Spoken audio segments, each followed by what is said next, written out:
La cosmología es probablemente la ciencia más ambiciosa de todas, porque pretende conocer todo el universo, pero por otra parte es la que nos hace ser más humildes, porque nos aleja del centro del universo cada vez más.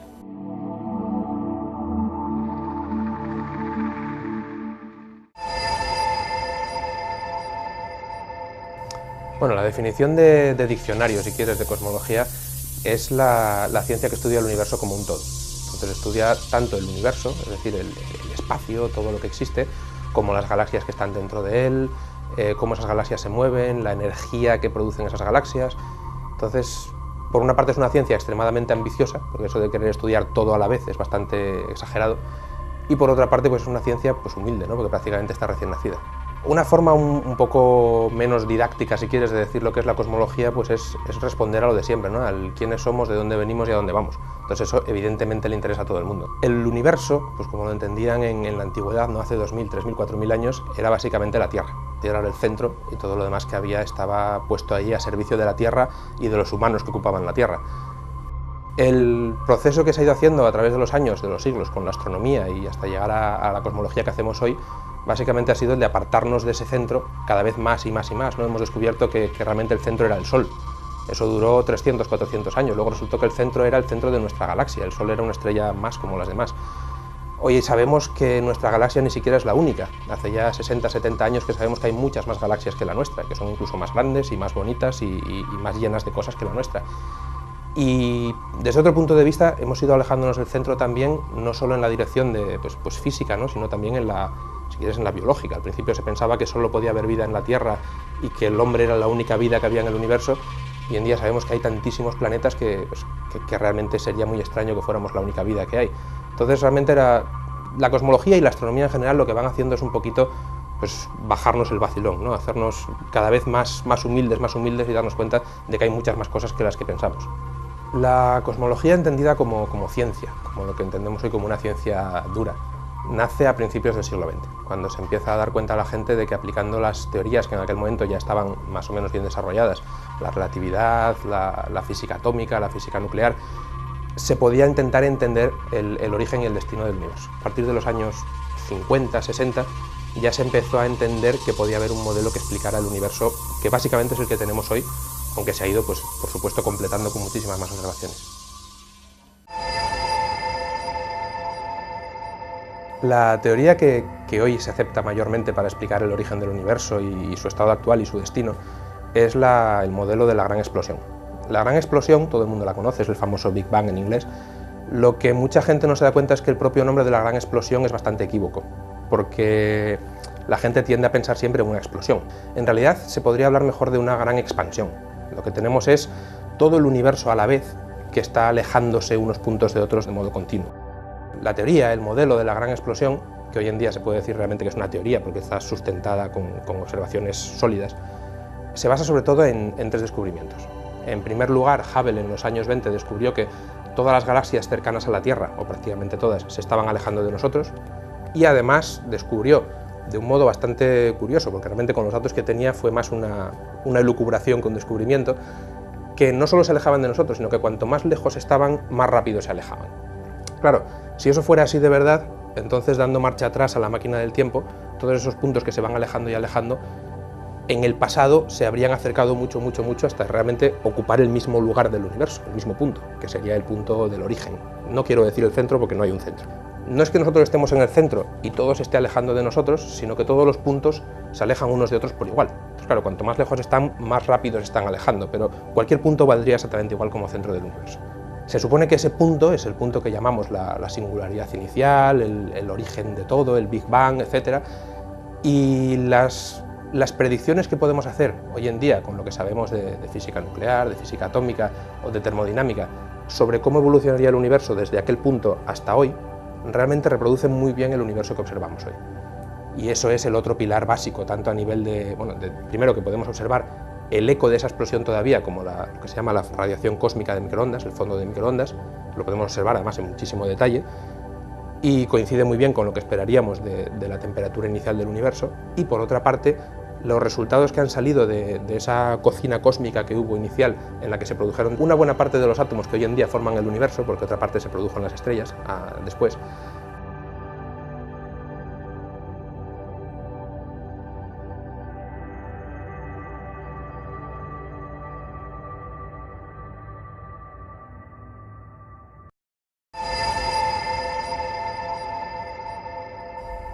Para empezar, una cosa que sorprende mucho a la gente cuando piensa en cómo es el universo es que si lo pudiéramos ver desde fuera, la primera impresión que nos daría es que está vacío. El universo está mayormente vacío, hay unas poquitas galaxias aquí y allá repartidas, pero sobre distancias enormes.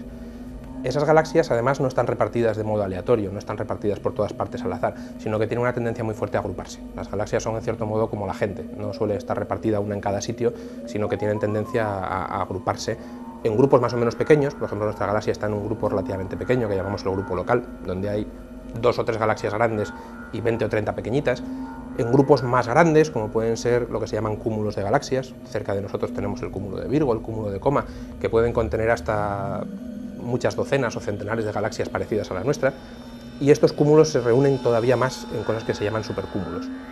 Además, para acabar de completar la pintura y hacerla más complicada, estos cúmulos y supercúmulos tampoco están distribuidos aleatoriamente por todas partes, sino que tienen tendencia a estar en lo que podrían parecer muy parecido a lo que sería una espuma de jabón. Tienen tendencia a estar en nudos, que a su vez son lugares donde confluyen varias líneas de más densidad de galaxias, y esas líneas a la vez están formando una especie de paredes, y entre las paredes lo que tienes es vacíos enormes. La pregunta de si el universo es finito o infinito al final se puede convertir un poco en una pregunta más filosófica que física. El motivo es que lo que sí que sabemos, y eso es un hecho dentro de lo que nuestras posibilidades de conocimiento hoy en día, es que el universo tuvo un inicio hace cosa de 13.000 millones de años más o menos. Dado que la velocidad de la luz es finita y nada se mueve más rápido que la luz, cualquier cosa que realmente nosotros podamos ver hoy en día no podrá estar a más distancia que la distancia que la luz ha recorrido desde el origen del universo hasta hoy. Cualquier cosa que físicamente exista pero esté más allá, a nosotros no nos puede afectar, no la podemos ver. Entonces, podría ser perfectamente que el universo fuera infinito, pero el universo que nosotros podemos ver, lo que se llama el universo observable, lo que está dentro de nuestro horizonte, que es otra forma de llamarlo, es un área, un volumen que es finito. Hoy en día pensamos que el universo es realmente infinito, y el modelo sería pensar pues, en un plano infinito completamente en todas las direcciones, que se expande hacia todos los lados y nunca llegas realmente ni a dar la vuelta sobre ti mismo ni a terminar el camino. Imagínate que te dejan una caja de cartón encima de una mesa y te dicen, ahí está esa caja de cartón, mírala. Y tú vas a la caja de cartón y la abres, es una caja de cartón normal y corriente, la tocas, es cartón de toda la vida, blandito, y está vacía, no tiene nada, es una caja pues, de zapatos. Te dicen, levanta la caja. Y tú vas a levantar la caja y no la puedes levantar. Tú, caray, bueno, la levantas a duras penas y parece que pesa 100 kilos. Esto es imposible, o sea, esta caja está vacía, no puede. Y empiezas a darle vueltas y vueltas y vueltas, intentas meter la mano dentro para sacar lo que hay dentro y no sale nada, y sigues allí y tal, y no, ni está llena de un gas misterioso que pesa mucho, ni tiene plomo metido dentro de los bordes de la caja, ni hay un campo magnético que aguanta la caja a la mesa, no sabes qué está pasando ahí. El caso es que la caja pesa mucho más que la impresión que tú tienes que debería pesar. Pues muy parecido a eso es la materia oscura. Los astrónomos desde hace ya 60, 70 años, desde Fritz Zwicky en los años 30, están midiendo, de una forma evidentemente un poco más complicada que lo que harías con una balanza, pero están midiendo lo que pesan las galaxias y lo que pesan los cúmulos de galaxias. Y lo que sale indefectiblemente en cada medida que se hace es que los cúmulos de galaxias y las galaxias también pesan muchísimo más, del orden de 10 veces más, 50, 100 veces más, que lo que pesa la materia que nosotros vemos. Y por más vueltas que se le da al problema, solo hay 2 salidas.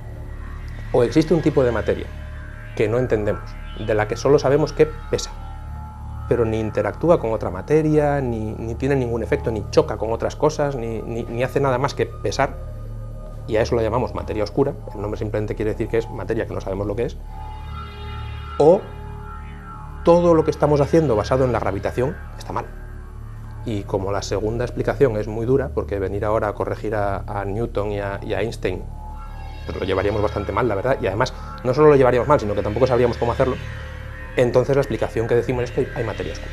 Esa materia oscura, matemáticamente, es aproximadamente unas entre 5 y 10 veces más abundante que la materia normal, y no sabemos lo que es, así de sencillo. Sabemos, porque eso lo sabemos desde los años 20 gracias a Hubble, que el universo está en expansión, las galaxias se están alejando unas de otras, y en el fondo la física que está ahí no es más que la física que hay, pues si tú tiras una piedra hacia arriba y antes o después la piedra acaba de subir y se vuelve a caer al suelo. La gente pensaba pues, que el universo se comportaría igual. Si al principio las galaxias, en cierto modo, estuvieron en una explosión, entre comillas, se empezaron a alejar unas de otras, pero antes o después la fuerza de la gravedad que actúa entre ellas las acabaría frenando y volverían a caer otra vez. Y eso se llamaba, cuando ese modelo estaba de moda, pues si el Big Bang, la gran explosión, era el inicio, pues el final sería el Big Crunch, que es algo así como el gran crujido final. Todo volvería al inicio y se quedaría otra vez en un punto. Para probar si ese modelo es bueno o no, lo que se hizo es, bueno, pues vamos a intentar medir con mucha precisión a qué velocidad se está alejando cada galaxia de todas las demás. Con la ventaja añadida de que cuando medimos galaxias que están muy lejos de nosotros, debido a que la velocidad de la luz es finita, no solo estamos viendo las galaxias más lejanas, sino que también las vemos en el pasado.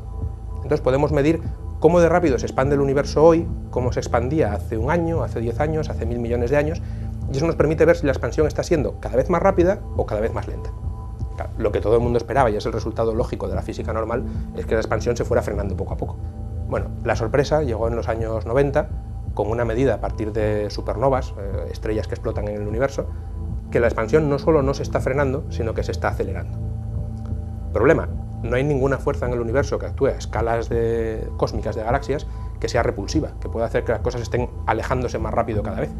Es como si la piedra esa que tirábamos antes, en vez de frenarse y volver a bajar, tuviera un pequeño cohetito que le hiciera acelerarse y marcharse sin límite. Esa fuerza que está provocando que todo se aleje, unas partículas, unas galaxias de otras, cada vez más rápido, y que contradice completamente todo lo que sabemos de la física newtoniana, einsteiniana normal, es lo que se llama la energía oscura. El problema es que si pensamos en la energía que está asociada a esa fuerza, a esa entidad, energía, como lo queramos llamar, que provoca la expansión del universo acelerada, resulta que la mayor parte de la energía del universo está metida ahí.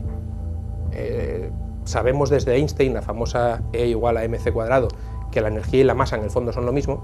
Pues toda la energía del universo que conocemos y toda la materia del universo que conocemos, juntas, no le llegan casi ni a la suela del zapato a esa entidad que llamamos energía oscura y que realmente es la componente principal del universo.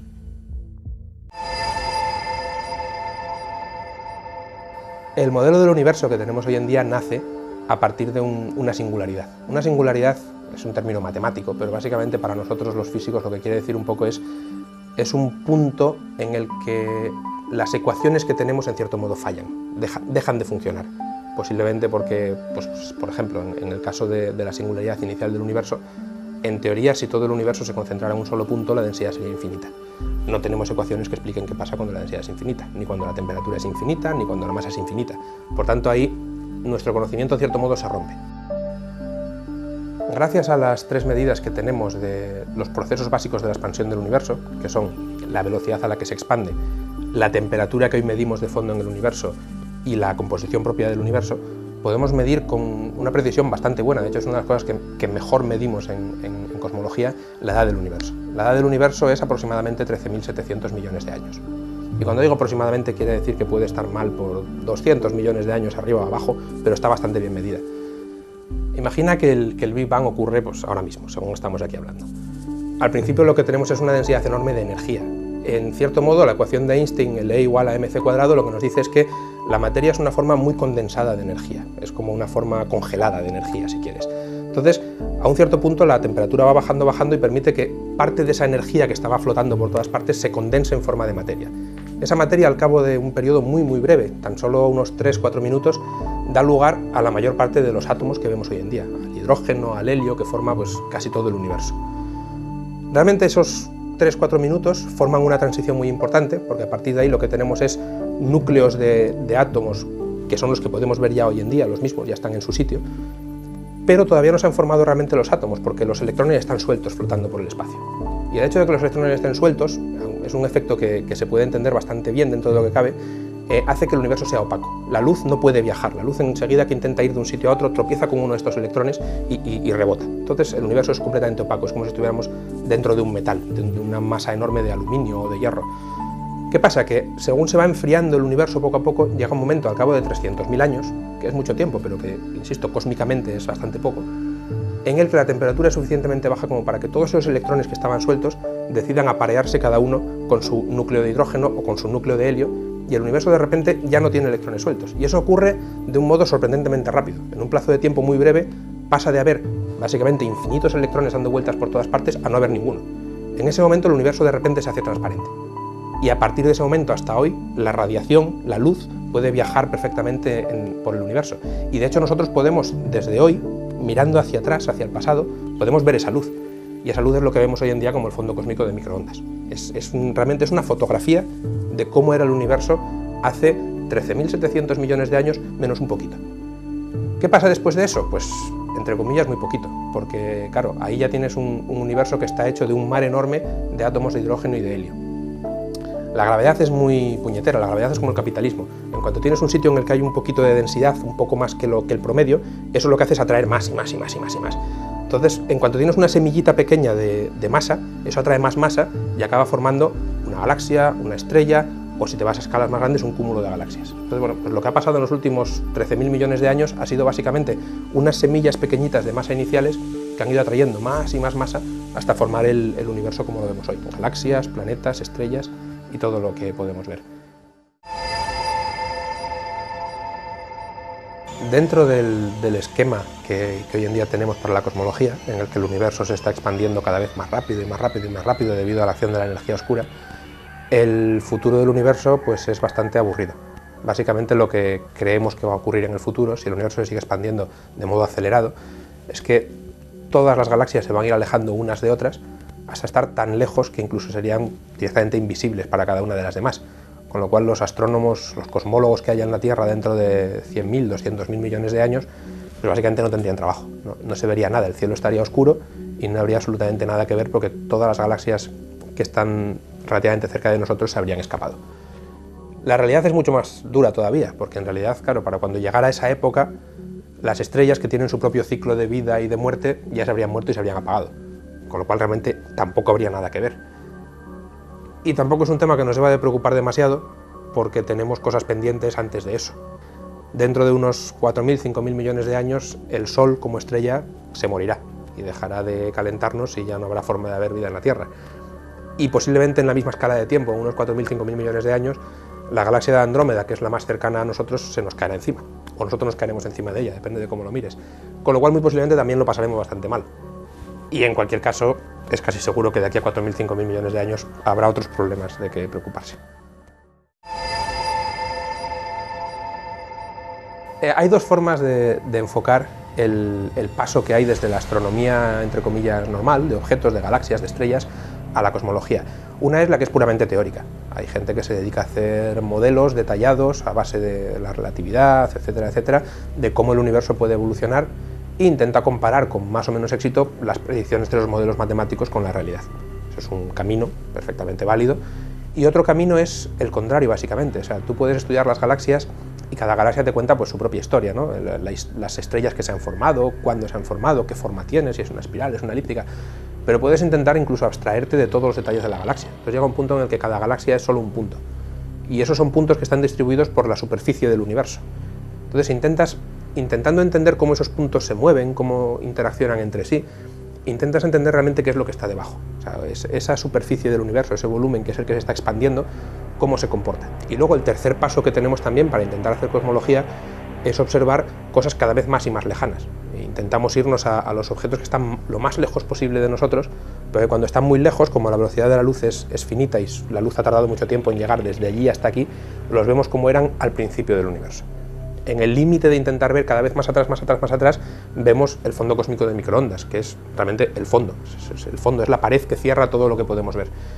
Y realmente son esas informaciones las que nos permiten pasar de la astronomía normal, de la luz que vemos, a poder aprender cosas sobre el espacio que está debajo. El Big Bang, que ocurrió hace 13.700 millones de años, más o menos, realmente no tenemos oportunidad de poder verlo, porque cuando intentamos mirar cada vez más atrás y más atrás en el tiempo, llega un momento en el que tropezamos con esa pared, en el momento en el que el universo era opaco, que es el fondo cósmico de microondas. Muy cerca ya del Big Bang, pero todavía no allí. No obstante, existen escapatorias, porque antes de que el universo se volviera transparente, por él ya flotaban libremente unas partículas muy antipáticas que se llaman neutrinos. Si pudiéramos ver los neutrinos del universo, que hoy en día se detectan pero en cantidades ínfimas y es muy, muy, muy difícil detectarlos, podríamos hacer una fotografía equivalente a la del fondo cósmico de microondas, pero del fondo cósmico de neutrinos. Eso nos permitiría acercarnos no ya hasta 300.000 años del Big Bang, sino hasta mucho antes, porque los neutrinos flotaban ya libremente en el espacio desde mucho antes en la historia del universo. Otra escapatoria que podríamos tener para ver aún más cerca todavía del Big Bang sería si pudiéramos detectar ondas de gravitación, que es un tema que hoy en día está en la base de muchísimos experimentos en los que se está invirtiendo mucho dinero, pero que todavía no podemos ver. Es otro tipo de información que nos llega del espacio y que teóricamente nos podría dar mucha más información sobre el origen del universo. Una vez más, estamos limitados por la tecnología de la que disponemos. Cuando uno habla de cosmología y habla, pues, entrando en un poco de detalle, ¿no?, del contenido del universo, su origen, su destino y demás, pues puede dar la impresión de que realmente lo entendemos ya casi todo y de que solo faltan detalles por pulir, falta calcular decimales, digamos. Yo sinceramente creo que no es verdad. O sea, es una postura extremadamente incómoda cuando vas a cualquier sitio y explicas estas cosas y presumes de que conoces lo que va a ocurrir dentro de 10.000 millones de años y al final tienes que explicar que el 95% del universo está hecho de algo que no sabes lo que es. Uno querría pensar que antes o después podremos contestar a todas las preguntas y tendremos realmente la explicación de todo. Pero la ciencia no funciona así. La ciencia siempre acabas encontrándote que cuando cierras una puerta se abre otra. Y cuando consigues explicar un fenómeno, eso lo que hace realmente es explicarte que has llegado a un límite, pero a partir de ese límite tienes que encontrar otra explicación nueva. Yo creo que desde el punto de vista de la cosmología, como yo creo que debería ser en casi cualquier punto de vista, la ciencia y la religión son campos absolutamente diferentes y no tienen ni por qué chocar en el mal sentido ni por qué chocar en el buen sentido. Conozco cosmólogos que son profundamente creyentes y cosmólogos que son profundamente ateos y ninguno de ellos tiene ningún problema en ninguna dirección, ni con su religión ni con su ciencia. Yo creo que casi desde que empecé a estudiar, cuando estudiaba física, no astronomía, sino física en general, lo que más te maravilla de poder hacer estas cosas es el hecho de que estás intentando realmente entender cosas que son muy básicas. O sea, no ya el entrar en los detalles más finos, sino simplemente el entender cómo funcionan las cosas al nivel más elemental. Y eso es lo que de verdad a la gente que le gusta la física es lo que más le llama la atención. Luego, por supuesto, es estupendo intentar entender detalles finos de pues, por qué las galaxias son de una manera o son de otra, o cómo se forman, pero realmente intentar el darte cuenta de que simplemente usando tu cerebro y las herramientas que tienes a tu alrededor puedes entender cosas como cómo era el universo hace 10.000 millones de años, es lo que realmente te da más fuerza en esa dirección.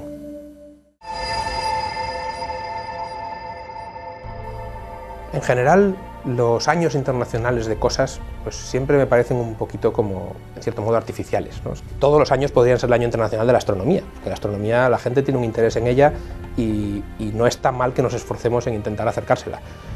Por otra parte, dado que no todos los años son el año internacional de la astronomía, está muy bien que haya uno de vez en cuando.